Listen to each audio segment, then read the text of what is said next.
Good afternoon. Assalamu alaikum. Welcome to our briefing. Let me begin by Prime Minister's official visit to Turkey. Prime Minister Shehbaz Sharif undertook his first official visit to Turkey from 31st May to 2nd June. The visit depicts the importance attached to our strong bilateral ties with Turkey, rooted in shared history and manifest in cultural affinity, people-to-people linkages, and steadfast support on all issues. The Prime Minister was accompanied by a high-level delegation, including Foreign Minister Bilawal Bhutto Zardari, members of Cabinet, SAPMs, and senior officials. During the visit, the Prime Minister had tête-à-tête with President Erdogan, followed by delegation-level talks. Besides the entire gamut of bilateral relations, the two leaders exchanged views on regional and international issues of mutual interest. During the visit, 6 MOUs were signed between the two countries in the following areas: public debt management, cooperation between credit guarantee institutions for SME financing, housing, public-private partnership models, especially in transportation and health, knowledge sharing in economic and social policy planning, and technical cooperation in highway engineering. A joint ministerial statement on developing bilateral trade and economic relations was also signed on the occasion, in which the two sides resolved to achieve $5 billion bilateral trade volume in 3 years' time. The Turkish Ministers of Foreign Affairs, Trade and Health also called on the Prime Minister. A Pakistani business delegation comprising representatives of leading companies traveled separately to Turkey for business engagements.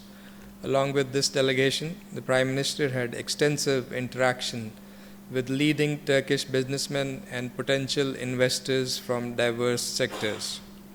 On 31st May, the Foreign Minister was hosted over a dinner by his Turkish counterpart in Ankara. The two foreign ministers had a comprehensive exchange of views on a range of subjects, including ongoing cooperation in various fields.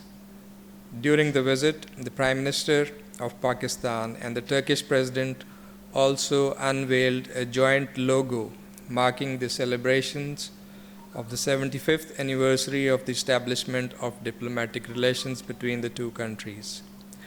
Ladies and gentlemen, right now the Prime Minister is in Gwadar for the inauguration of East Bay Expressway.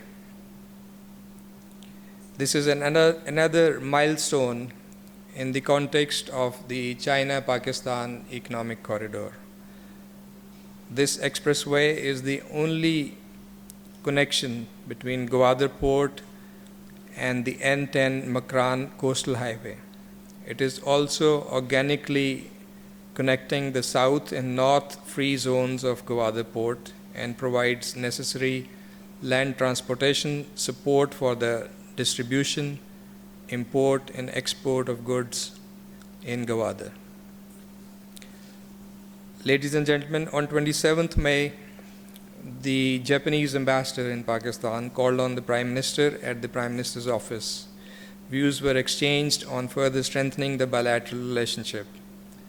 The Prime Minister extended a cordial invitation to Prime Minister Fumio Kishida to visit Pakistan.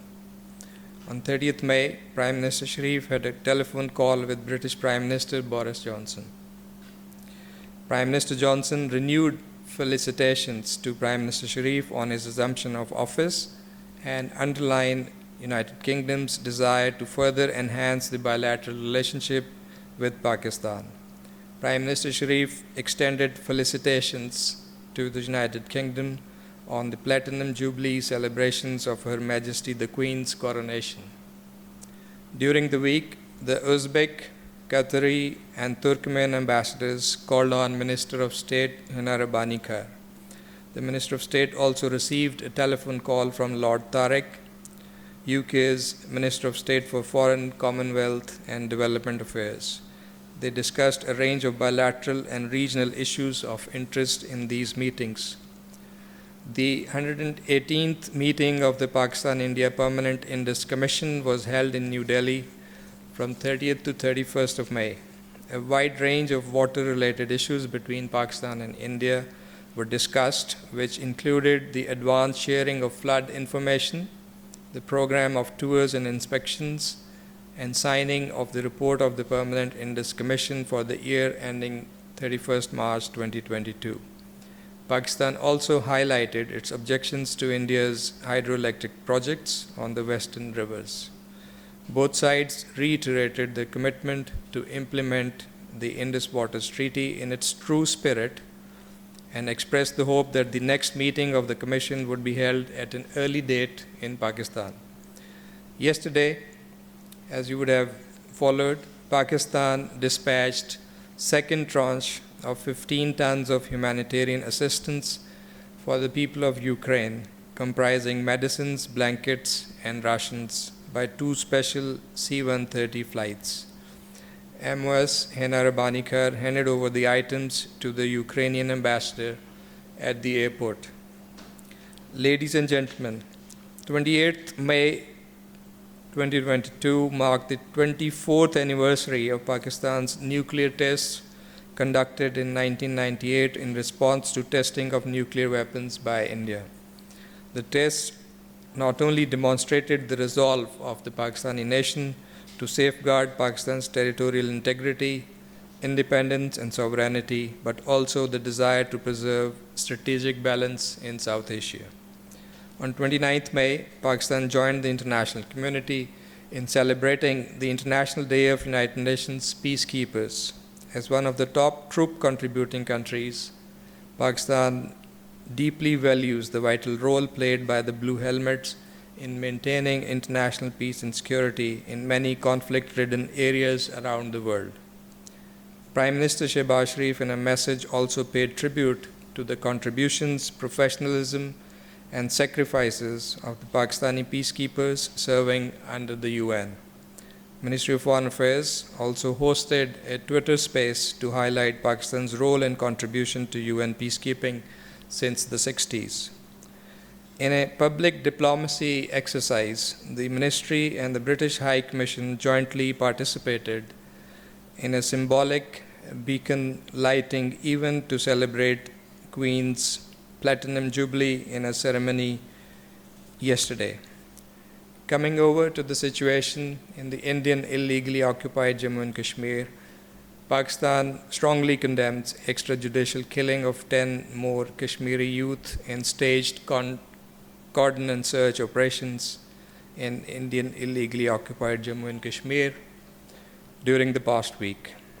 Indian occupation forces have stepped up extrajudicial killings of Kashmiris, particularly targeting Kashmiri youth following the malified conviction and sentencing of Hurriyat leader Mr. Yasin Malik in a grossly suspicious and contrived case. Pakistan reiterates its call on the international community to hold India accountable for its gross and systematic violations of human rights and international humanitarian law in the occupied territory. Pakistan also urges the international community to play its role in facilitating a just and peaceful resolution of the Jammu and Kashmir dispute in accordance with the relevant UN Security Council resolutions and the wishes of the Kashmiri people. And let me also update you that the Foreign Minister has also addressed a letter to the UN Secretary General on the latest developments in IIOJK and the case of Mr. Yasin Malik. With this, I conclude, and I am ready to take your questions.